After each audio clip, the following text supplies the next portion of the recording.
Hello, ladies and gentlemen. It's me, Sonic, WWE 3 team, back again for another review for you guys. And today, ladies and gentlemen, it is time for your WWE Royal Rumble 2022 review. Yep, the Clash of the Titans has finally came and passed for us as we have finally opened the floodgates up enough for the road to WrestleMania 38 to come finally here at last. And as you can actually tell by the title of the video alone, I am not actually alone this time, as I'm here with a very, very special guest, with none other being than my own actual dad. So say hello, Dad. Hey, hello, Dad. Yep. I had to do that. So obviously enough, he's actually here today, obviously with me, as I kind of hinted on my prediction video that I may or may not have a special guest, and well, lo and behold, this is actually going to happen, so hooray! Alright. Looking forward to this. Alright, so before we actually get underway with our review and whatnot, I'm going to let you briefly introduce yourself. So tell everyone what you do for your channel and what you do for yourself. Well, I'm a over-the-road driver, so I'm never home, but I have a little small craps channel that I do, but which is dice, and everything we're doing is geared for you and for your channel here. But I love wrestling, and I've grown up on wrestling, so all the way back from like the early '80s. My heroes are like Ric Flair and Bruiser Brody and all the old timers and the old late and great guys. So. But anyway, we were there at the Royal Rumble, and it was really nice. So, we'll get in that as of right now. So go ahead and take it away. Yeah, okay. So obviously enough, like you said before, he usually does craps and other. As much as I find that funny to some, most likely not. If you are potentially interested in that sort of thing with craps or other sort of dice tabletop games. His channel is called Skill and Look. If I'm for sure about to call that. Yep. Okay, so Skill and Look is his channel, and I shall link to his description. I shall link to a channel description down below. So if you for any reason you want to find that interest of you for whatever reason, then by all means hit him up, subscribe, and do what you have to do if you actually find it interesting. Because obviously enough, low key enough, you may or may not be someone seeing who actually being the person who legit may or may not be starting ending his videos. I'm not gonna say who that may be, but you can pretty sure put two and two together. So once again, if you find any interest of that, then by all means hit up his channel in the link description down below. So yay! All right, but so all that out of the way, now we are finally here to talk about the Royal Rumble 2022, as obviously enough, we were there actually to see it going down live in person at the Dome at America Center. So this is coming from a group who legit were in there and in the moment, as you could say. Yeah, it was fun. Yeah. Okay. So with no further ado, we're gonna get started with our review. So as I said, let's get started with the very first matchup, which was Roman Reigns taking on Seth Rollins for the Universal Championship. My prediction for this match was for Reigns to win, though I know why they'd give it to Rollins in order to set up Reigns versus Lesnar at Mania. And with this said, this match did in a sense, technically, if you want to get technical, this match ended with a lose for my prediction, since Reigns technically lost by disqualification by the ways of Reigns not breaking a hold on Rollins over a ref's call to make him technically sort of pass out in a sense, even though he was on the rope by the time he was kind of breaking off of the rope break that did not result of happening because Reigns just going in for the kill in a sense over Rollins. So technically, this could technically be counted as a loss, but since there was no overhead call by the officials itself, I am just going to count this as a no contest, as my score remains mute at this time at 0-0. So with that said, what are our thoughts on this match? I'm gonna let my guest, my dad, say his brief thoughts, what he has to say about this match before I give my comments. With this said, what do you think about this match? I thought the match was interesting, except for the very ending of it. It could have ended a whole lot better. Was it predictable? No, but the ref. Well, first of all, when you're there, I want to say a side note here. Being there in person, in that crowd, and then when they didn't overuse the fireworks, but when they did use it, the pyrotechnical stuff, you actually felt it, and I thought that was pretty awesome to get, and the fireworks were like they were all above the ring. They weren't like just at the entrance, like back in the old days, like a normal old Raw or what have you, where they have the entrances and they had all the fireworks behind them and whatnot as they're walking down the ring. It wasn't like that. It was actually above the ring, high, and when they went off, it was a very loud kaboom, but you felt the boom as well. So it was like it was a very nice touch, because normally that doesn't happen. So I wanted to give props to that on that, and they didn't overuse it either. I mean, so I thought they used a correct balance that made you really appreciate it even more. So I wanted to spit that out first. Then, but the match itself, I really thought it was cool that Rollins went back to old school and was doing part of the Shield thing. That was interesting and unexpected. I thought he was going to do his normal routine and still laugh at himself. And tease him, but he teased him in a different way, and it was a unique way. And I thought, and when Rollins came through the crowd, that was completely an unexpected happy throwback, because the crowd really ate that up. But getting back to the finish was the match was really good. A lot of good back and forth. The crowd was into it, but at the very end, when the referee raised his hand, and his hand fell and caught the rope. And it was like the referee was helping Rollins, to get his break, because he had that clutch on him, the chokehold on him, was choking him out.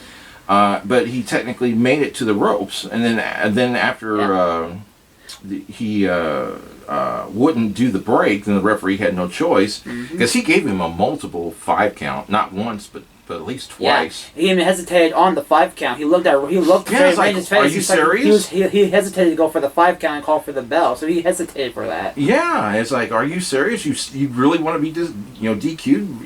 You could let him go. But he did. Roman chose not to do that. He was really trying to prove the point that he was sick and tired of Rollins and sick and tired of his crap, and was going to put him in check. And he actually really put him in check. And he did it in several ways. One with that chokeout, with the unreleased chokeout, and then he took the chair to him and beat the holy crap out of him with that chair, and he broke that. And he actually, hit him so many times that he broke the damn chair. Yeah. So that was an awesome sight to see, and to hear the crack of that. So. Not to mention everything going full circle from the beginning to going full circle between where it all started with Rollins breaking the Shield up to turning around. Exactly. With Reigns doing it to Rollins in the back end of things. Yeah, that was another that was a great twist of making everything come full circle. Exactly. So that was very enjoyable as well. But other than just that DQ. It could have been better, but it was a great match. All right, so what I have to feel of it, I'm pretty sure, is because obviously you really hit him the nail on the head there. But to me, I had to comment on it as obviously that the match itself, in a sense. Yes, while interest is, totally sold the match right from the get-go, the match itself, to me, personally, started a bit slow to get started off with, but boy, when it got going, it sure as hell went going. But yeah, as you said before, obviously when it comes to loop back to the interest is once again, obviously enough, it's a good way to obviously get in the because obviously I really never noticed it till this was more to like the later half to the build of the match where potentially the storyline was playing off the fact of Rollins trying to get to Reigns' head. Mm-hmm. So initially, when it first happened, when you have the whole when you have the whole Shield thing going on, the whole Shield entrance going on, and I'm just like, okay, this is kind of a shock. I'm just like, why is this happening? And then it dawns on you like, oh shit, this is playing on this is actually moving back and actually still playing off that mindset. Of obviously saying having Rollins playing off, getting into Roman's head, and trying to initially get those brief notices of the Shield into the playing off of and getting into Roman's head to get him, off track to legit, just pretty much just mess with him. So that was a really nice touch and actually kind of good, interesting way and kind of a good booking way of actually telling the storyline between Rollins and Reigns to do that stuff. And another thing, not to mention, obviously, is how, like we said before, how legit the match actually ended, where it came to the refs, or when it came to the act of Rollins, where I would have to say it's up to interpretation of whether or not that was Rollins' move or not for him to actually was it or was it not Rollins' interpretation to grab the rope, or was that literally Rollins already passed the hell out and he just and when the ref actually let his arm go, was that just on instinct, or was that legitimately Rollins legit knocked the hell out and legitimately his arm just going limp and legit having his arm on the rope? My feeling as if, obviously enough, thinking normal logically, since obviously if it was just on instinct, either his hand would either gone on the thing, his palm would just rest on the rope, and either done that, or obviously logically, or he'll just ricochet and just bounce off of it. If in the case that obviously he was actually gone limp and he was just gone, but logically, obviously, he legit grabbed onto the rope, held onto it. So that interpretation makes you feel as if, obviously, logically, Rollins was actually there within it all. Mm-hmm. So obviously enough, but still, I still like it. I feel like it was a still good touch that WWE at least put that expected, obviously, freaking interpretation into that mindset of saying, was it or was it not legit Rollins' move to actually do that? So that was a good touch of ending off that match on that good note. But once again, the match overall, and to briefly sum it up short, was that, while to me personally, it started off slow once again, but it definitely picked up going towards the end of it. It actually came out to a really good finish overall in the end. So, good job, guys. Do you think that them starting off with that match was a good, because it was unexpected? Yeah, that's a good question coming up, too. I feel as if, because kind of in a sense, like I said, the slowness was because the start of the show, I don't know if this was actually a good call for us to actually legit start this match off. Because obviously you could have, if you just wanted a more a fire burner, getting stuff going on, needless to say, even though we'll touch on one of these two matches in a bit, and how we feel about these matches, but obviously enough, you would feel as if you want to throw out obviously the likes of either Becky Lynch and Doudrow's match, or even Edge and Beth, versus Miz and Maurice, or heck, you want by just normal past WWE logic sense when it comes to Rumble pay-per-view events, is to start it off with one Rumble and then with one and then with the other. So if you want to start it with the Women's Rumble, and then start off with the Women's Rumble. But still, so in that sense, I kind of felt it was, kind of iffy to start off with Rollins and Reigns. So because as soon as Roman's theme hit when he came out, I'm saying like, oh shit, we're starting off with Roman and Reigns? Are you serious? Yeah, that was unexpected. I didn't expect that. So. And the other thing I didn't expect was that, and this is the last thing I'll say on it, but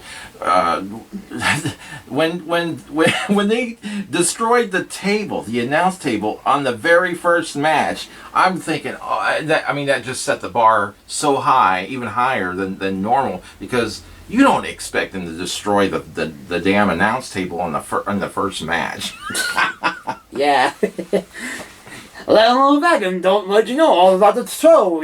First thing we see is that gosh darn announce table freaking get crashed, but guess what? Boop! Another announce table appears. WWE logic. Where does they come from? Who knows? They just magically appear. They just bring out a new one from straight out of the back. They just randomly appear. But yeah, so overall, once again, guys, I feel as if obviously that this match, once again, was slow at the start, but overall, turn around at the end of the day, actually, it was a pretty decent match. So with this said, we are going to move on next to none other than, would you know it, the Women's Royal Rumble match. Which my prediction going into this was the following, which was Bianca Belair, Sasha Banks, Alexa Bliss, Liv Morgan, and Random. Which that Random, obviously enough, came around being the legit woman we thought was going to come, and that was going to be Ronda Rousey. So yes, Ronda Rousey did show up, and obviously enough, when you know it, that surprise person actually ended up winning it all. So that's my prediction. Score actually came true with Ronda Rousey winning this match. So that makes my prediction score 1-0 with this first Rumble match of the night. So with this said, obviously enough, what are our thoughts of this match as a whole? I thought, it was okay. It was above average Royal Rumble, but it wasn't the best female Royal Rumble that I've seen. But it was above average. But they brought out a lot of nostalgia, and I think they overplayed it a little bit. Mm-hmm. So they didn't have. I think they could have had more top tiers. That more ladies that could go and go longer if they really chose to. They had options and they just didn't use all the correct options as far as I'm concerned. So I'm happy. I'm happy that Ronda won it and everything. I'm not dissing it that way. It's just all the different participants, the 30 participants that they had. I think that they could have chose a little bit wiser, but that's my opinion. Mm-hmm. And well, okay, so in my things is obviously that I felt as if obviously enough overall the first chunk of it, obviously enough felt obviously kind of here and there. Obviously, yeah, you had your bigger stars with the likes of Sasha Banks and Melina starting it off. That per se was great. a great way to start off, even though it's sad to say that how wasted they were. Especially the likes of Melina. She was just gone in an instant. So that's just sad to hear. Legitimately, with Sasha Banks as well, yes, she survived a good chunk of the match for a good while, but when she was gone, it was just like, really? Sure, you're gone that quickly? Are you serious? Like, come on. But, overall, though, despite all the women who came out with that first half of the Rumble, it was definitely the mid to back half of the Rumble that legit made this give it more life. As obviously you would think any other Rumble would probably potentially be like that, but when I say that actually got going, it really went going with that back half. Mm-hmm. So, and one thing for certain I want to say out of this match per se was something, and this is coming from crowd experience, is obviously enough we had the chance of turning that light off, which yes, I get you not, guys. I don't know if this actually made the air, which most likely not it didn't. But bear in mind, guys, as you're going to see on the screen right now, this is what happened legit in the crowd, or the reason what legit made the crowd go wild, or in a sense, kind of ranting in a sense, is because this particular screen on our side of the arena had spotlights on it all throughout the night, no matter what you would do. Because obviously, as you see, obviously right here, the Royal Rumble won, and now with this instance of ending of Reigns and Rollins' match, as I took a picture. I literally took it as the freaking ongoing figure of him actually grabbing on the rope with Rollins. So go figure with that. So obviously, when it comes to those two examples of going on, per se, it made people very upset, and this chant lasted a good wild chunk throughout this match, and bear in mind throughout some of the other matches as well. Right. Yeah. So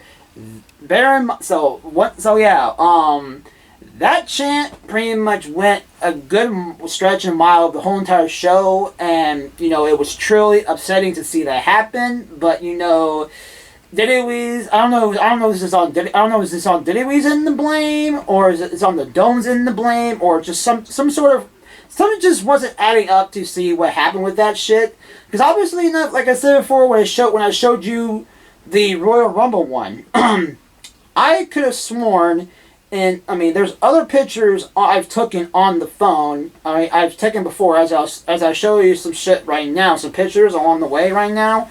You can clearly see that, obviously enough, you can clearly see that I honestly thought when I took some of these pictures that I'm like, okay, that's just some spotlight they had just for added effect for the actual picture that's actually on the card. And this was way before obviously enough. You can see that obviously that there was no one here at the time. The crowd wasn't fully there yet. No. So I thought enough, okay, that's just the image that's showing on screen. But no, I am dead ass convinced that those are those spotlights that are on that screen, and those were the ones that never went away throughout practically the whole entire show. Which, thank God we were in a section where we weren't really directly spotlighted, but because we weren't in that section. There were sections that were. That had the different spotlight, that had the lights on them, and so they were, so part of the audience was chanting, "Turn the lights out," Mm-hmm. and then at one point they said, "Turn the lights out, please," yeah, because they weren't getting the lights weren't going out, yeah, so they were trying to give feedback, but it was. Yeah. But it was initially funny because initially that was my personal annoyance, and that was way ahead of freaking them. Before the legit crowd comes, I'm just like, okay, this is kind of an annoyance. Why is this going on? Why are they not doing anything about it? But then it was funny enough that it was when the crowd got beyond, I'm just like, okay, this is something that needs to happen, that needs to be addressed. But sadly enough, it never did. But I'm thankful enough that I was not alone in that thought process. I'm obviously thinking that way of like, oh my gosh, what the hell is going on, and why aren't they fixing it? There was another WWE event that had the lights on in the crowd. This was a previous pay-per-view that had a lighting issue as well that the crowd went absolutely apeshit about. And I don't remember which one it was, but so this is not the first time that there's been a lighting issue. Mm-hmm. And just so above all else. Once again, like I said before, this could either be a shared blame between both the builders that work for WWE or the stage management of the Dome by the American Centers. Kind of either they both can share the blame, or it's either one or the other that can share the side of the blame. But something definitely didn't go right with the setup to actually make this stuff happen. So it's kind of upsetting that actually came to happen. Which, speaking of another incident, mind you, as you're going to see on the screen right now, you will see that the WrestleMania sign, in particular that Ronda Rousey pointed at, kind of went awry that it had to be lowered. And why was that? Because apparently it caught fire. How many times did it catch fire? I guess it apparently caught fire twice, apparently. That's right. Apparently so, as we'll touch on that again later on the show. Because, obviously enough, usually you're like, oh yeah, we have this big pop of pyro with the WrestleMania logo of that year. It's like, oh yeah, you won the Rumble, yeah, you're going to WrestleMania, blah, blah, blah. But apparently, I don't know what apparently went wrong, but I guess somehow it got fire. We didn't personally see it, actually, what the flames or smoke could have been, luckily enough, but thankfully, obviously, apparently there was some drippage and some stuff that was falling into the crowd, and they had to, apparently, that whole section had to evacuate, apparently. I don't know how legitimate true that was. I didn't think I saw anything or anybody legit being evacuated or anything kind of dripping or even melting onto the crowd or anything coming from the logo itself. Because the sign was far away from. We were on the other side of the arena. Yeah, but because all initially, whenever it happened, bear in mind, this actually happened. If anything, I should have brought this up to our next match. Because this is when attention started being lowered and actually started working on it all. But, the fact still remains of how, what it potentially could have happened or could have caused this to happen is beyond me. Because obviously, this should be expected of WWE to know what to expect out of a logo pop pyro type like that, and whatever could have gone wrong, just what happened, I don't know. So, but yeah. So speaking of which, obviously, since we're gonna move on from that, obviously enough to move on to our next match, which was none other than Becky Lynch taking on Doudrop for the Raw Women's Championship. My prediction for this match was clearly enough for Becky Lynch to win this match, and she in fact won this match. So that was my prediction score 2-0. And my initial thoughts on this, as we could kind of continue with what we were talking about with the whole WrestleMania logo incident, is because this match, for me per se, kind of was definitely, I wouldn't want to say a complete dumpster fire, but it definitely was not what they wanted out of this match. Because obviously enough, the match itself, a little known fact, was slow as hell and not really going anywhere. And as I said before in my prediction video, this is what to expect. This was more of a throwaway match, if anything.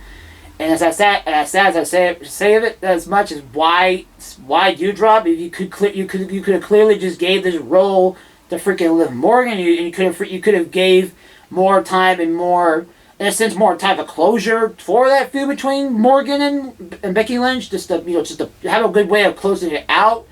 To give Lynch a clear pathway to going towards WrestleMania. Now, most likely enough against Ronda, as now with that being preferenced now with Ronda winning the Rumble now. So we could have clearly knowing this logic now, we could have definitely had a good sense, actually a good closure, actually a good way of legit having a both throwaway match for Morgan versus Lynch, but still have a way of having closure for that said feud. Knowing this now going towards WrestleMania now with Ronda Rousey most likely going after Lynch at WrestleMania. But so with that though being said, if it wasn't the match being slow, it was definitely because of the freaking fire that apparently happened with the WrestleMania logo being caught in fire and being lowered to the ground, as you saw before with the picture, as I showed before. That definitely caught, if not everyone's attention, but if not everyone's attention, definitely my attention most of the match along the way, to say, oh shit, what's going on over there? What's going on over there? Because obviously I can't really what's going on in the ring because of how dull and boring you're going on over here. Well, my attention is obviously on what's going on with the WrestleMania logo, what's going on over there. So, yeah. So bear in mind though, so if I had to say about it, if it wasn't because, if it wasn't my distraction of the WrestleMania logo being on fire and being taken care of, the match itself was just kind of dull and underwhelming and just pretty much just non-existent, to say the least. So with that, you got anything to say of this match between Lynch and Doudrop? Well, I have to say that Doudrop at the beginning of the match, it wasn't as bad as that. She tried, but she just doesn't have the cardiovascular endurance factor to get to go. Becky can go. She can endure. She can go an extended amount of time, and everyone knows right out the gate that there's no way that Doudrop can keep up with Becky, and not in any way, shape, form, or fashion. She just has to outlast her, and that's exactly what happened. But Doudrop did get in a few good shots. I mean, legitimately, she did. So it wasn't just a complete one-way Becky. Just it wasn't a squash match, because Doudrop did have her moments. They were few. I mean, they were few and far in between. But she held her own for a little bit. For a short amount of time. But then she just ran out of gas, and Becky just kept on and did the little train that could, and just in the end just outlasted her, and she and that it is what it is. So it was a predictable match. No one expected Doudrop to win. No one expected that. So I do agree with you in theory that they could have put somebody else in that and had a better booking but you know, Dewdrop is made for tag team basically. So she's not really, you know, she needs a lot more developmental for to be a singles person, you know. But that's my opinion. Okay. So yeah, so long story short, you know, a match that overall wasn't the greatest, but you know, could have been a lot better in things. Okay, so now moving on from that, now we have the WWE Championship match between Brock Lesnar and Bobby Lashley. My prediction for this match was for Lesnar to win. That actually go alongside, since obviously with Roman Reigns, the earlier match with Roman Reigns and Seth Rollins. With my prediction, obviously, once again, like I said before, was Lesnar, with the fact of me knowing that why they would give it to Lashley in order to keep a set-up feud between Lesnar and Reigns at WrestleMania. So, with that in mind, my prediction was incorrect, as Lesnar did end up losing the WWE Championship to Bobby Lashley in the way of obviously receiving help with Roman Reigns coming out and taking the helm of taking out Lesnar to give Lashley his 2-time WWE Championship reign. As not all of that, but we also seen the actual switch turn of Heyman once again joining the bloodline, going once again to going along once again to revive himself with none other than the tribal chief himself. Once again, heading into the feud of going towards the road to WrestleMania 38. So with that said, my score after this match was 2-1. And our thoughts on this match. What would you have to say about this match between Lashley and Lesnar? I really did enjoy this match. There was 2 Brahma Bulls, you know, locking horns at the beginning. Their test of strength thing went off well. The crowd accepted it and was cheering. Everybody was hyped for this match. The crowd was into it. And then after the Hurt Lock was applied, and Lashley got up on him for a little bit, and then Brock finally came back. I can't remember exactly how, but he ended up coming back, and then really just the crowd when the ref bump happened, when that double ref bump happened. He got he pinned the Almighty and had him down and had him out for quite a while. Yeah, with a crowd. What I believe was a crowd count to at least a 14 or 15, if I remember in fact. Yeah, and there were some of us that counted all the way to 20. Yeah. But that faded away. Yeah, obviously. But that, if you go back and watch that, it was unexpected. And I don't know how the commentary did on that, but it was a very long the crowd count, and the crowd counted loud, and so I thought that was funny. Yeah. And initially, I'm hoping, and speaking of commentary, how they sold this match, I am pretty for certain that they actually did sell the post, or I wouldn't want to say it's really post match, because technically it was part of the actual match itself. Of how how Reigns actually came to the ring and actually surprised, speared Lesnar to result actually him losing the match, because obviously per se, us seeing it live, you can clearly see Roman literally chugging, like legit sprinting down the ring, legit going full speed, and legit going in there and going right after Lesnar and spearing his ass right to the concrete. But with that said, obviously, you watching it at home wouldn't realize that until the sheer fact that when Roman actually hit the ring and actually did that, and the commentary team actually hopefully selling that actually when the moment actually happened initially on camera. So I'm assuming that actually did happen. You know, in a good way. I'm pretty sure Cole or Pat, whatever your name is, the guy who actually sells a lot, which I love him because obviously he's great on commentary. But whoever the commentary team might have been during that match, I'm pretty sure they sure as hell sell the hell out of it. And obviously enough, it's it's great to see that that a moment like that, in a sense, kind of would technically leave some fans unhappy with the sense of what Reigns did to Lesnar and how Lesnar could have lost the championship in that faction. But once again, as I said before, it's kind of understandable why that's the case, because obviously you're going to have reasons to legit get Lesnar and Reigns on the road and actually get full speed ahead, which Right. eventually what's gonna which this thing turns another leave and actually results in another thing happen later on, as we touch later on in the night. Coming up next, obviously enough, so like I said, even though it will suck that Lesnar had to lose his way, it makes sense as a why. Well, yeah, I understand that. I found it fascinating that Paul Heyman's switch, because he was backing, of course he was backing Lesnar, Yeah. and then, after the spear happened and Lesnar was out, Roman stood there staring at Paul, Mm-hmm. and it's like, make your choice, make your choice, and you could see it. It's like Brock was out, and if Brock wasn't, it would be interesting if Brock wasn't out, and if Brock was just groggy and came back, and then like stood behind Roman, what would Paul do then? That would have been kind of,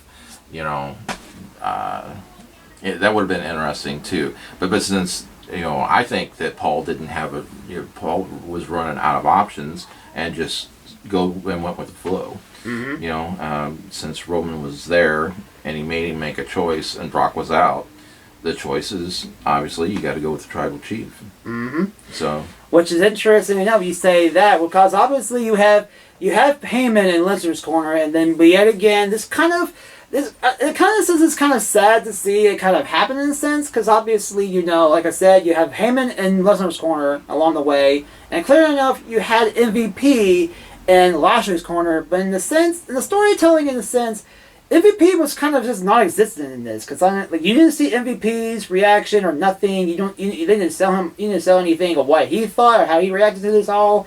It was just a sheer factor. It was like MVP was just completely cut out of the picture. He was just non-existent at all, and the storyline was specifically focused on between Lesnar, Reigns, and Heyman. So he was like he disappeared for a little bit, and so but WWE has that magical power of doing that, and then once the spotlight's back on Bobby, then of course he magically reappears. Mm-hmm. the work of production magic, ladies and gentlemen. But yeah, so overall though, guys, despite the kind of flaws or kind of things along the way, the match itself, personally, obviously was told and actually performed really well, as we saw these two behemoths, giants, going right at it as beforehand. Yes, I would say that the match was a little bit too heavy on relying on suplexes, because obviously enough, and that's part of his gimmick of Suplex City for Lesnar. But obviously enough, Lashley himself got some in too on Lesnar. Oh yeah, they traded back and forth. Yeah, surprisingly enough, the very first suplex that Lesnar did to Lashley, he got right the hell out of it. He no sold that. He was like, really? That was nothing. So. And he laughed at him once or twice. Yeah. So. While I could say that the match itself was heavily, once again, was reliant on suplexes most of the way, and kind of, in the good chunk to more closer to the end, was kind of just relied on more of the hurt lock hold that kind of added up to those double bumps of the ref being knocked out, with both, the hurt lock being bumped into the corner, with the ref getting groggy from the get up, with Lesnar taking the advantage of getting the F5 and hitting the ref with the F5 to ultimately truly knocking the ref out and getting out of the way to receive the ending of and we have Reigns coming down actually in the match that it did. And another thing that was really weird that I wasn't fully, and I'm still not fully got the answer to, because I haven't done any research, but I found it weird that ref that got that double bump, he rolled out of the ring. Now I don't know if it was that same ref that came back and did the 3 count for the final thing, or was that a different ref? I don't know. Do you know? I'm certain that it probably was a different ref. I'm pretty sure a ref pretty much came right. I mean, if it wasn't right behind, if it wasn't like immediately right after Roman came down, it was probably soon after he actually bashed Lesnar with the championship and actually left the ring with starting to leave the ring side with Heyman. I guess that's probably what I assumed. If in fact it was a different ref, he probably would have had to run down to the ring, and probably as soon as Roman and Heyman were already post leaving the match, actually up to the ramp, and actually almost to the stage area. That's what I would assume. Most likely not. But if I was a betting man, I would definitely say it was probably a new ref if I was to say that. But overall, though, this match, though, because moving on from this, because obviously we're talking about non some of this, but obviously, because obviously you're here for this, you're here for talking about this match. This show has a lot to talk about, because obviously enough, this is the Royal Rumble, guys. There's a lot to talk about, but obviously there's a lot that went on. Yeah. So obviously enough, though, but obviously with us finally in the sense of finally moving on from this, though, the match itself overall, though, once again, though it was heavily relied on some moves to legit sell the match along the way, the match overall, though, actually told itself pretty well, and overall was a decent match to watch overall in the end of things. So now we're moving on. That being said, now we move on to a match that, unfortunately, as to my dad, he was not too keen on this match, as this match was none other than Edge and Beth Phoenix taking on The Miz and Maurice in a mixed tag team matchup. And I say that because, I shit you not, I'm pretty sure as soon as this match, either prior before this match got started, or as the match was actually everyone was making their entrances, his ass literally dead ass went straight to the bathroom and didn't come back to like a probably good chunk until probably to the beginning of the mid part of this match. So he will explain that in a second as I continue on with my thing. As I continue with my rundown notes, as my prediction of this match obviously was for Edge and Beth Phoenix to win this match, and they in fact did win this match. So that's my prediction score, 3-1. And now for our thoughts, we can jump back to what I was about to say right then, right there. So, Dad, what did you feel of this match, or why in fact do you not like this match, or it was not interested in this match going into the show? Just open it up. Okay, honestly, I thought this was the worst match on the card, even booking. This match had there was zero reason for this match. As far as I'm concerned, I hated this match from the announcement because of the participants. I knew it was a throwaway match. It was predictable. I knew that the Miz and Maurice were going to lose. They were going to put over Edge and his wife, and I wanted no part of it. Because it's just a complete waste of time. Mm-hmm. So as soon as the entrances started, I just there was no reason for me to waste my time, because I already knew what was going to happen. Mm. I knew they were going to go back and forth, and it was just completely predictable and completely boring, and I just needed to. That was my time to use the restroom, or check out the gosh darn merchandise stand, or hey, go get yourself some hot dog and some chips. Well, oh yeah, we had. I mean, we were there. That the Royal Rumble lasted for a very, very, very long time. It started at 6:30, and it didn't get out until about 11 o'clock or so, maybe. Getting close to midnight, in fact. Yeah, it was late, and so that was a perfect time to. I sat through several long matches, and that was more than halfway through the whole card. The card, and so I already had 2 sodas and in me or whatever, and so it was that was the perfect time to take a break, and because I didn't want to miss any of the other part of the card, because the rest of the card Especially, was great. So I mean, or it was that it was a Royal Rumble. I wouldn't. If I'm going to pick if I'm going to pick the worst match, which I picked the worst match to not like, and that was an acceptable place to to take a step out, then I just did what I had to do. Mm-hmm. Just simple. That's simple. Now here's the question though. Do you think would you say you call this one you? I'm not gonna probably already see the answer coming to this question. Do you think this was probably worse, or definitely kind of worse, or definitely your great pick over the likes of Becky Lynch and Doudrop? Yeah, it was the worst match period of the whole card. I mean, at least I knew that Doudrop wasn't going to win either. I mean, that was a guaranteed throwaway match as well. I'm not saying that it wasn't a throwaway match, but I wasn't interested in The Miz and his wife, and I wasn't really interested in Edge and his wife either. Mm-hmm. But I could at least enjoy partly. I can appreciate Doudrop actually trying until she ran out of steam and and collapsed on herself, basically, and just so I can appreciate her effort that she had, and she put forth an effort, so I can enjoy that, and I can appreciate that.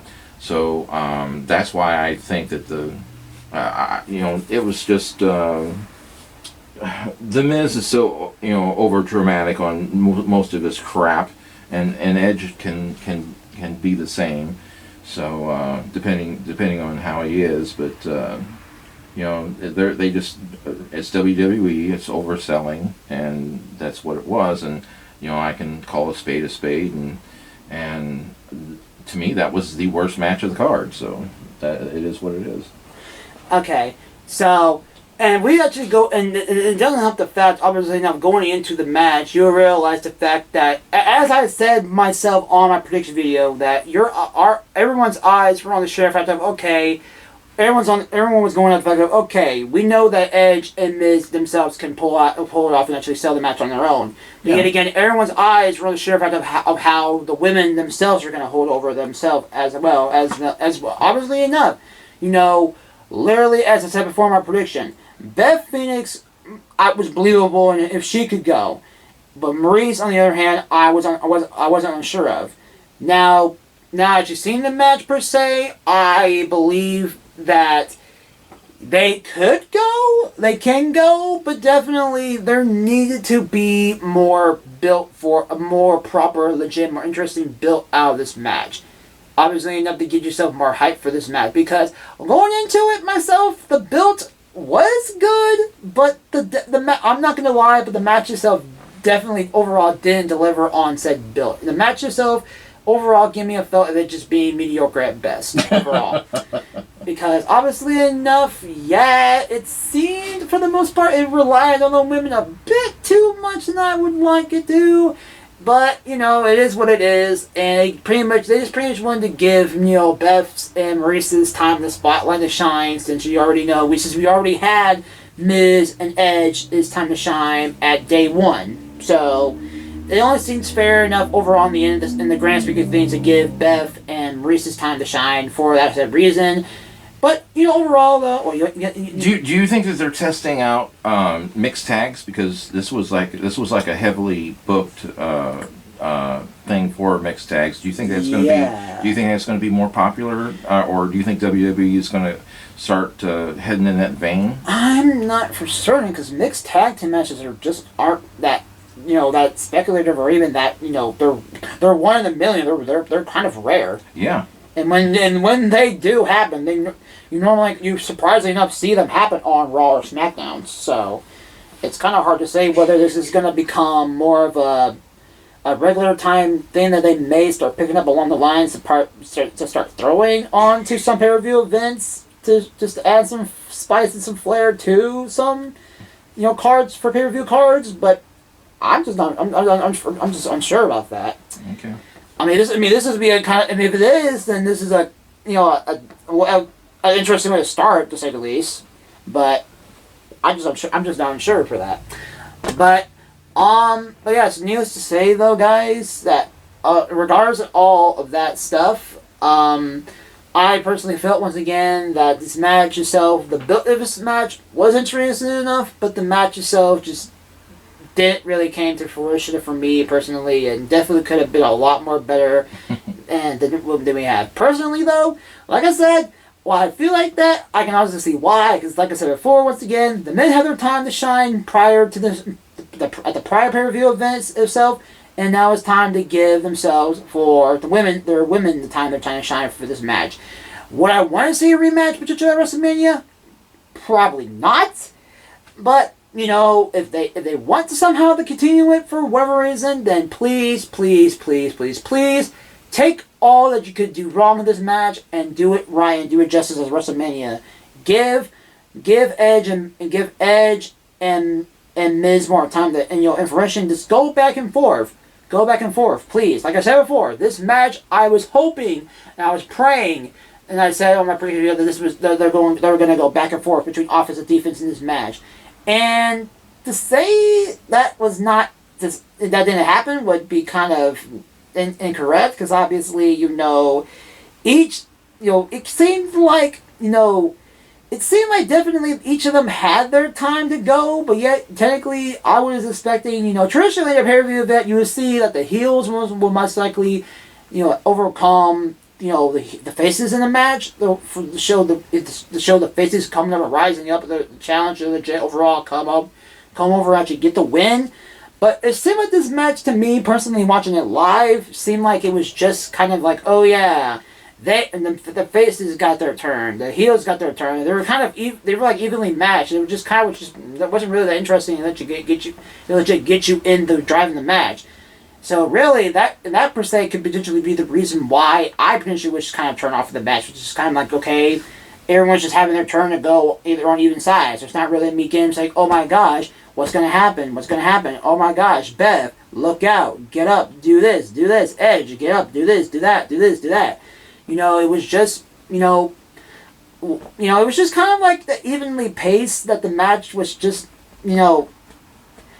it's sad to say that. I mean, I'm coming up saying that the match was evenly paced, because obviously, normally enough, when you say the phrase evenly paced or goodly paced like that, that's more of a good thing. But normally enough, you want to have the heels dominate in a sense for make you have a reason to legit get invested and actually care about the match and watch the faces actually come up and actually rise above and actually get the win overall to come back and dominate the heels' offense to truly get the win. And I just didn't overall see this match turn out for that in the case. Once again, though, for some case, by whatever reason this feud is not done, for whatever reason heading to WrestleMania, for whatever reason, then please WWE, I would say this right now, obviously enough, just take what you did here and just work on what you can. Personally, though, I would just wouldn't want personally, I hope this match this is it. But if they're not, which I can definitely see WWE trying to at least stretch the shit out to WrestleMania just for the sheer fact of it all. And if they are going to do that, then obviously enough, just take what you did here and just work what you can to improve it. That's pretty much all I can pretty much say about this match overall. So, with that said enough, we actually get to the big day of them all, the main event of the show, which is the men's Royal Rumble match, with my predictions being none other than Lesnar/Reigns, The Rock, AJ Styles, Big E, and the question mark, the random placement, which initially I put that as leaving the show as nobody. But then I realized, I'm like, oh crap, we actually did have returns of surprises, which initially, it was Bad Bunny, but because I am not playing that shit with my prediction and for my review and whatnot, I slapped my shit down and realized the fact, okay, we had Shane McMahon coming back. So Shane McMahon was that prediction in the other things for that random slot because fuck Bad Bunny. Okay. So yeah, so with those predictions out of the way, my prediction came true though, And it did, because the winner of this match, obviously loop back around what we did before when it came down to the end of things with Lesnar being taking the L towards Lashley. We in fact got Lesnar coming actually in at number 30 and winning the Royal Rumble match overall to serve himself, most likely enough, as I said before, serve his purpose to legit build the storyline between Lesnar and Reigns at WrestleMania 38 overall. So with this said, my prediction came true with Lesnar coming out with the win. And I my prediction score 4-4 with this match. So with this said, our thoughts. What did we think of the men's Royal Rumble match? Well, with going through your predictions, you said Big E. Yeah, Big E was one. I was disappointed in not in his showing, but just that he didn't last as long. He could have. He could have shined, he could have shined a little bit, brighter. I think they eliminated him too soon, but that's my opinion on that. He put in a good show. I'm not, not saying that his work wasn't good. I just think that they could have extended his time. So I was, the crowd really loved, the crowd goes, ape shit over New Day, anything New Day. Mm-hmm. And so when he came out, the crowd popped for him, really massive. And I just think that it was they could have, it was a waste, they could have utilized him better. Mm-hmm. But he did do a good job. I'm not saying that he didn't do a good job. He did a great job. AJ Styles was number 1. Yeah, Styles. It started with Nakamura and Styles as number 1 and number 2. Yeah, and Styles stayed in there and really, really, really impressed me. He had a really great showing at this Rumble, and he went up. He didn't hide. He didn't. He stepped up to the plate, and it just showed how great of an athlete that AJ Styles is, and I was very impressed with AJ Styles. Somebody said he was phenomenal. Yes, he was phenomenal tonight. You got me on that one. Yeah. All right, so who else did you pick? Who else was your choices? Even though it was kind of a throwaway, because obviously high side, because screw it, The Rock was the stupid. Well, The Rock didn't show. No. I didn't think he was going to. No. He's a superstar, and I don't know if I don't know if he'll ever him versus Roman is a dream match, but I don't know if that's I don't know if they've got their hands full with Brock and Lashley and Roman, so they've got that's a full plate right there that they're spinning. So adding The Rock to that, it's not necessary. I'll definitely say right here, right now, that match is is definitely coming. You think so? It's got to, and if I'm gonna say it right here, right now, if it's not this year's SummerSlam, it's definitely gotta be. It's definitely gotta happen next year's WrestleMania. It's gotta happen. It's gotta happen then. I mean, I'm not opposed to it. I would love to see The Rock versus Roman, or I just The Rock coming back. Period. Mm-hmm. I'm a huge Rock fan, so because I grew up on The Rock. Rock's one of my heroes, so I love The Rock. But what else? But any other way though, that like I said, that was just kind of like, that was kind of like a more like here Rocky, here's your bone, go fetch prediction. But obviously, like I said with Liv Morgan, as I said before, my predictions of both Blizz and Liv Morgan, even though they were kind of filler spots to fill off my prediction card slots, they had logic behind them, and that sense can also be applied towards Rock as well, where like.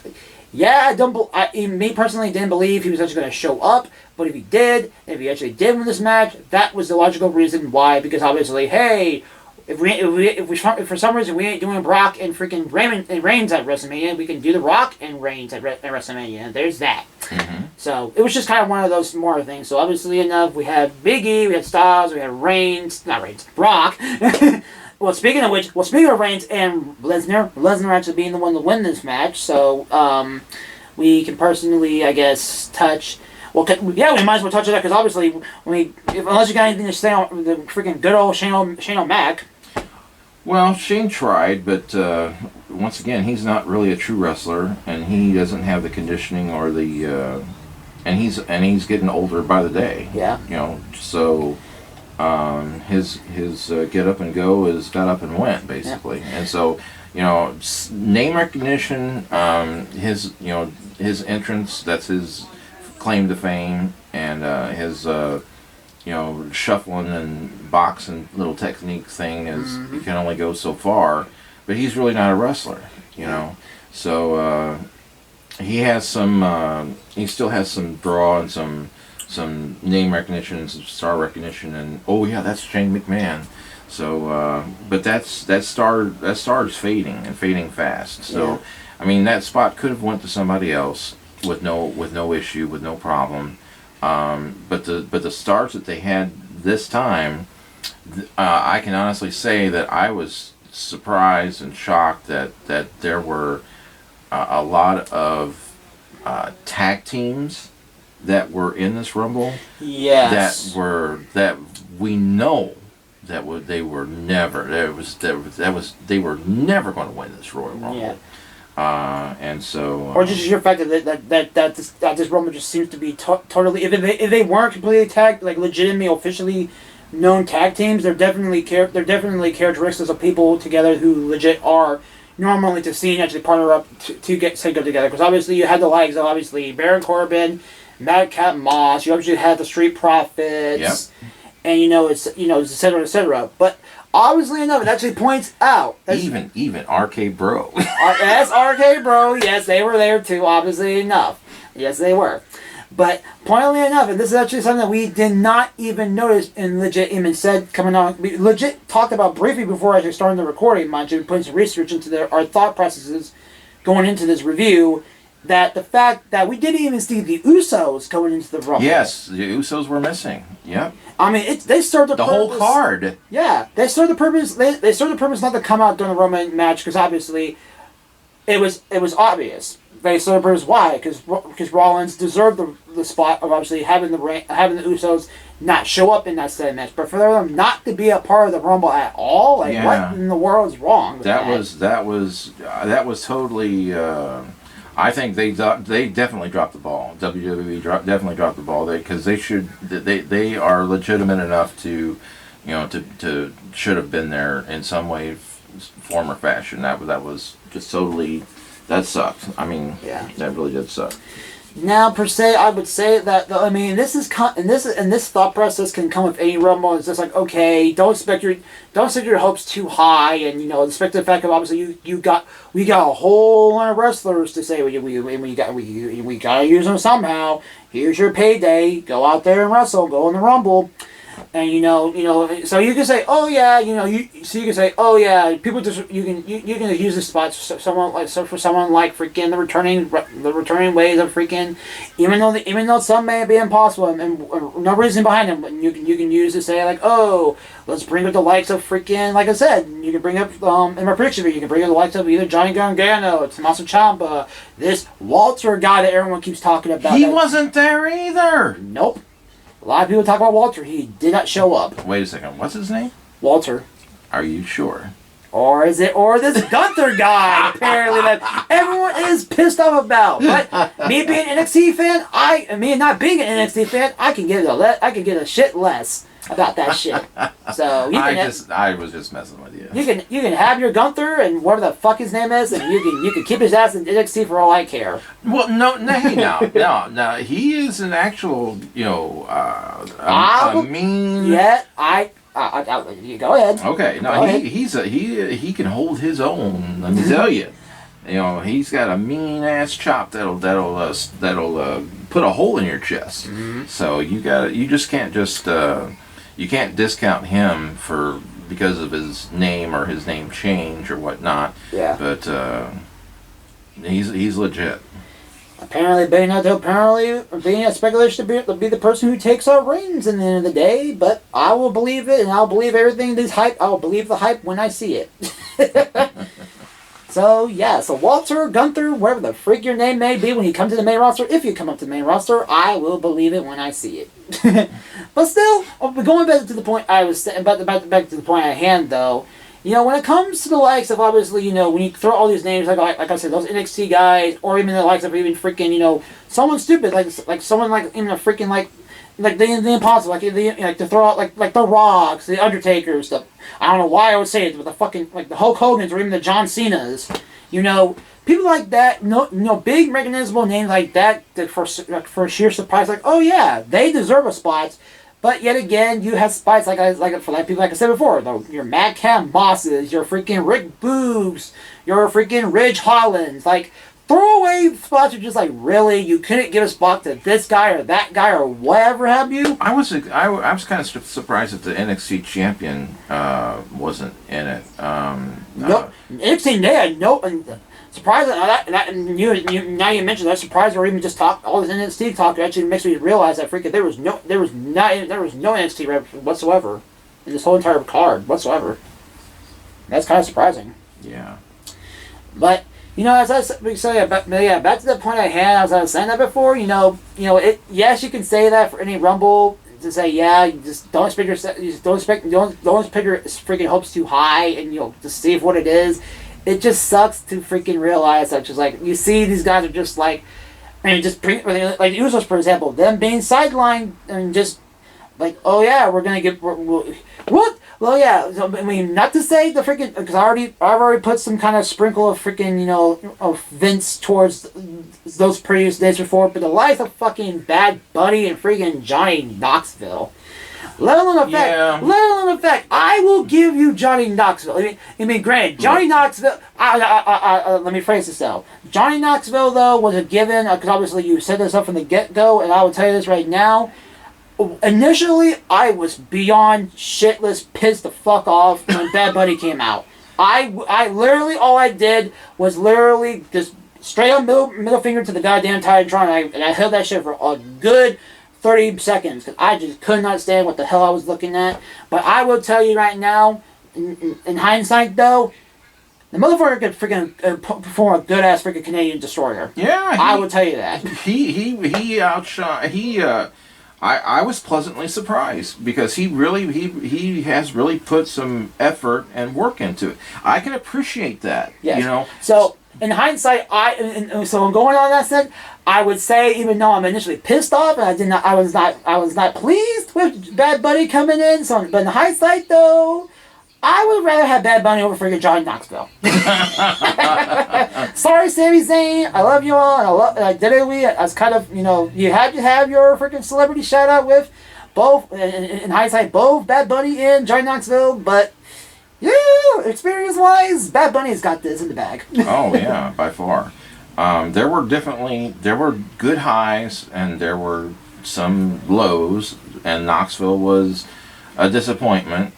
He was just there to show his freaking Jackass movie, and that's about it. That's part of the, everybody's got a part to play, unfortunately, and so sometimes if they, I don't know how you get by with some of that shit, but it is what it is. But there were highs. The Royal Rumble wasn't a complete bust. There were some good spots in it. Especially towards the end. Omos did surprisingly well. I thought I was pleasantly surprised that he just wasn't. What the hell was his name? The tall guy that couldn't do anything. That was a foreign guy. The Elegante. Omos wasn't Elegante. He wasn't. So. What? Go ahead. That makes me realize I'm thankful for this. I'm thankful for a slot with us having Omos actually in this Rumble. Makes me realize another representative that I'm actually kind of thankful that we did not get was for goddamn the Great Khali. Right. Oh yeah. I am thankful for him not being in the Rumble. Yes. Oh my God, I'd be beyond pissed. Yes. I'm sorry. That's another one. That Omos, the tall giant, quote unquote giant guy. Omos did better than than the Great Khali would have done as well. Mm-hmm. So I mean, it wasn't. He's not a superstar by any stretch of the means, and I don't expect Omos to be there, in the long run. Yeah. But he put forth a good effort. Just like. Not as well as Bad Bunny. Bad Bunny has really practiced and really stepped up his game. I have no idea where this skill comes from with him just being his musical, his usual music stick. I guess I don't know where he found the time to legit get his wrestling personality and wrestling skill. But by God, while as I said before. I wasn't pleased seeing him in the Rumble, but I at least can give the credit where credit's due, where he can wrestle, he can go. Yeah. I give that to him. I can give that to him. Yeah. But speaking of, obviously another two big names that I personally would have not wanted to see in the Rumble, but I'm kind of surprised weren't in the Rumble were the likes of freaking Jinder Mahal and Shinky.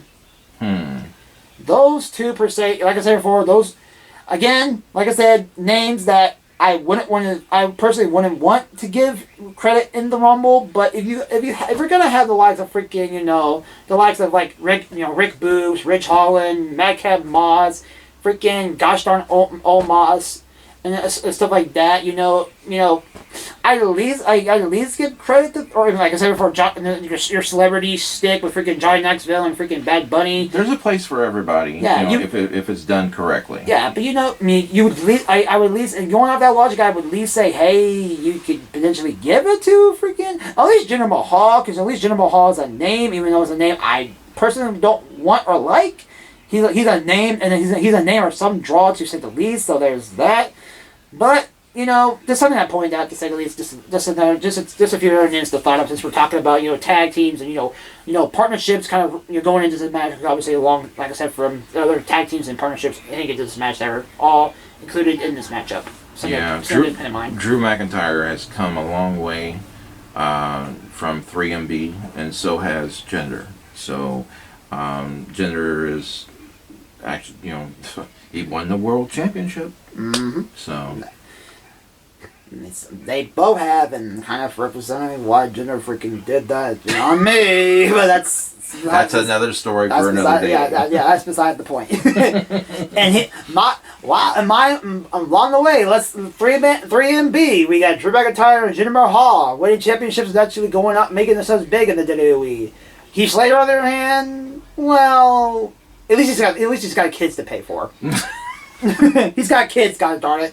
Wherever he is, Heath Slater, you're out there having your kids. You at least have your kids out there to take care of. But no, but overall though, despite all this work, despite all these words and kind of other subject various subject matters that can be discussed in this match itself.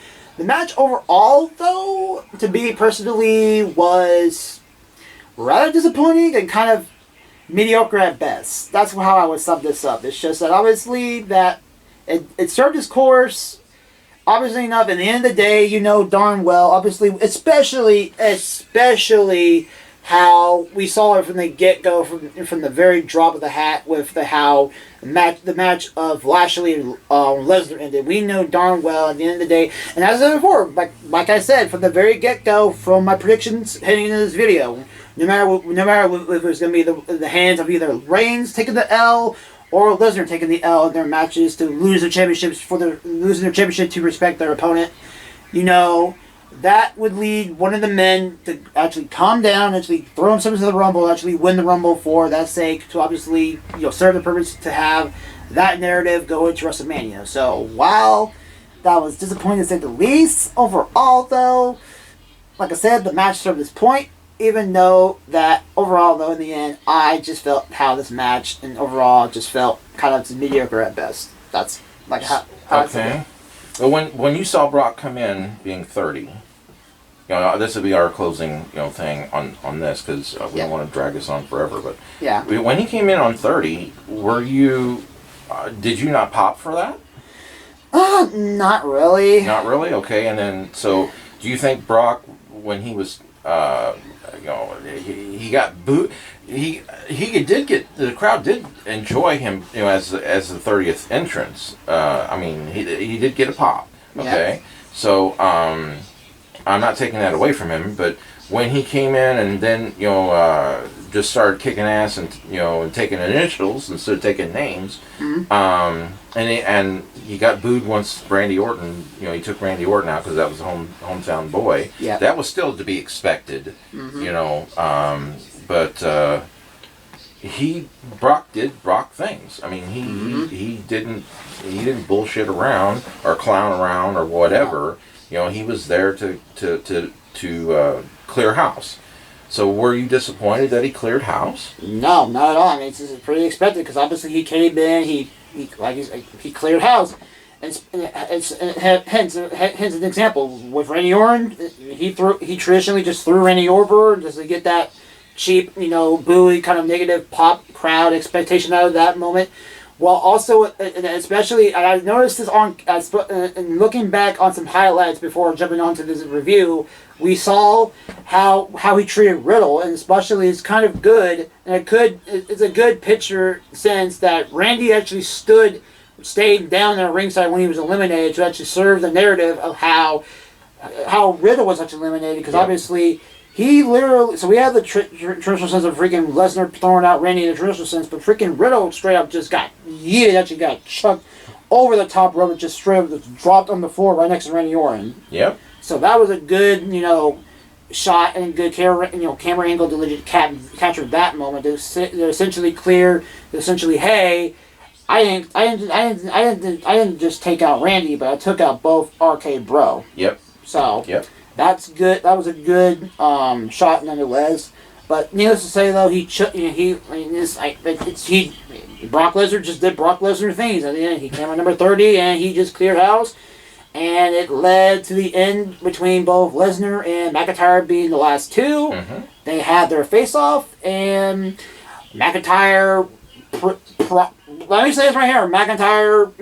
If McIntyre was going to somehow be this surprise entrance, surprise winner, I would have been pleasantly surprised, because there's been rumored talk of McIntyre winning the match for whatever reason. So if he did somehow, I would have been pleasantly surprised, as I said before. But obviously enough, McIntyre came through and he tried to do a Claymore, and that didn't result well. He got right back up and he just sold an F5, and we got the winner we got with Lesnar winning it all, as he's going to go towards WrestleMania for potentially, most likely not, 99% chance of going against Roman Reigns, as we clearly can't sell it enough.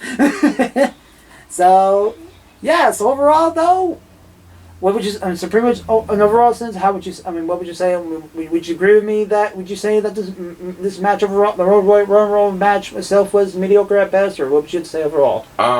For the 30-man Battle Royal, yeah. I would give it a B+. I would give it a B+. Okay. It was above average. Above average? Okay. Alright, so now, with this said, overall, once again, guys, this overall, all the show, come to, yay, notification sounds! But, another one. But he's, no, but so overall, though, my overall score, once again, came down to 4 wins and 1 lose, obviously enough. And so in this sense, our brief overall thoughts, because I know this review has been super duper extended, if not my actual longest review on my channel, for respectable reasons, because obviously we were there live and it's Royal Rumble, and I'm actually here with a special guest. What can you go wrong with a jumbo actually extended video?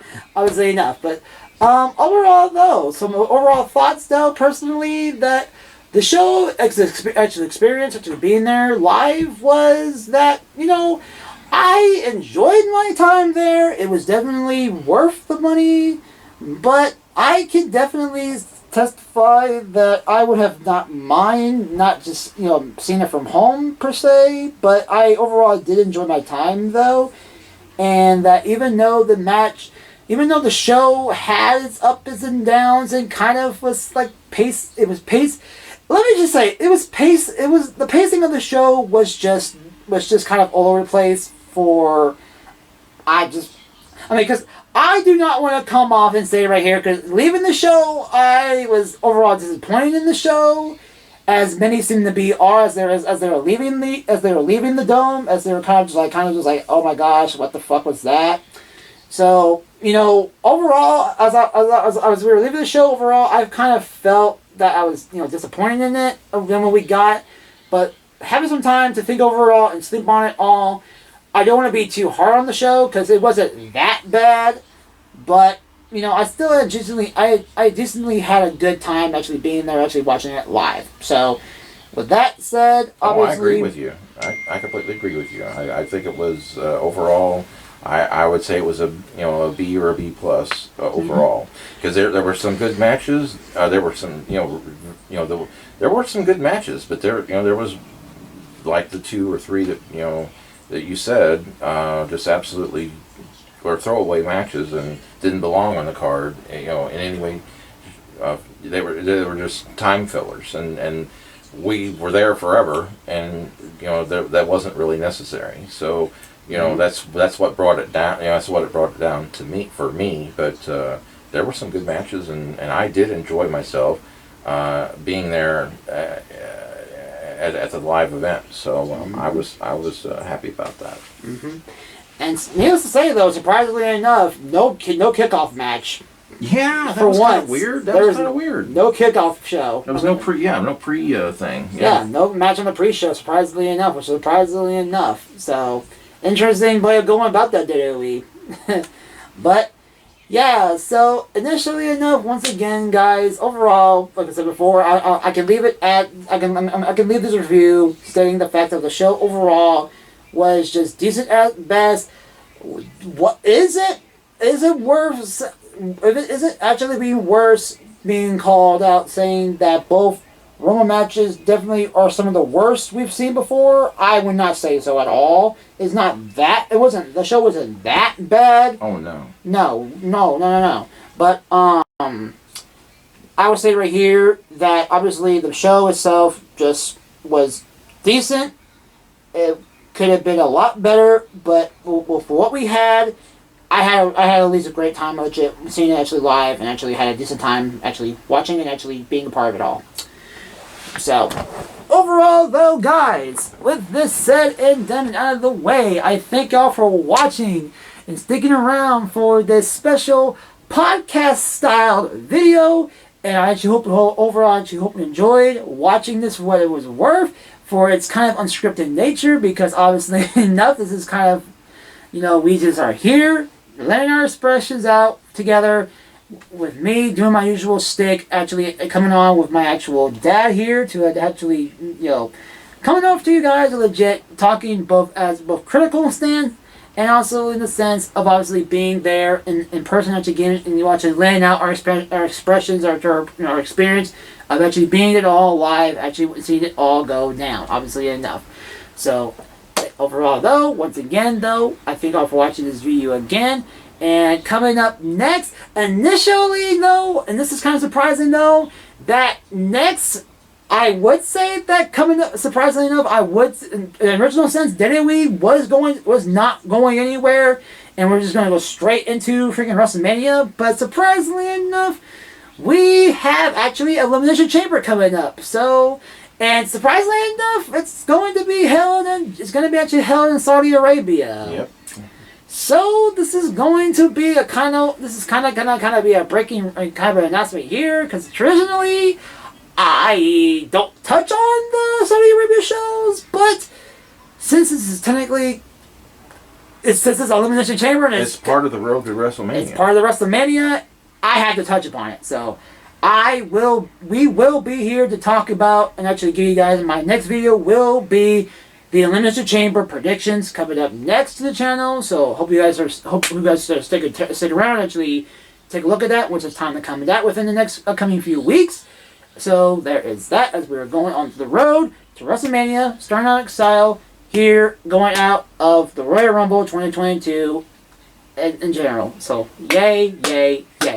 So overall, guys, once again, for the third or fourth time I can say it, because obviously enough, you can't see a video without freaking having randomness and coming out of my ass.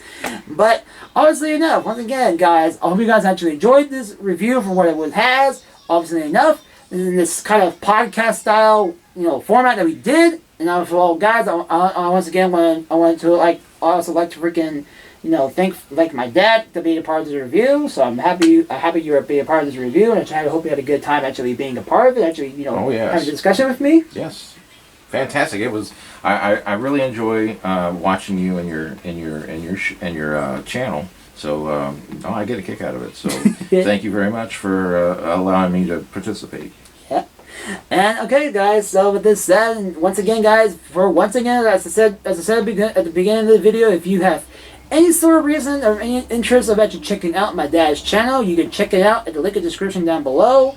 Or if you actually want to, I will actually leave it in the iCard right about now. So if you want to check it out in that sense, you can go check it out over there pretty soon. And I personally will, in fact, start actually taking his channel and actually turning it for a spin, actually making his channel even more better with me becoming his editor, starting out in the near future, coming up soon for his channel. So as I said, if you want to check out Skill and Luck for your craps and your dice game cravesness, if you have any sort of interest in that, you can head on his channel and find out more over there. So with this said, ladies and gentlemen, I'm Sunday 318. And this is Skill and Luck. And we'll see you guys, or I will see you guys next time for my Elimination Chamber 2022 prediction videos. So with the said, ladies and gentlemen, I thank you all for watching this video. And I'll see you guys then. So with the said, ladies and gentlemen, I'm Sunday 318. And I'm signing out. Peace, guys.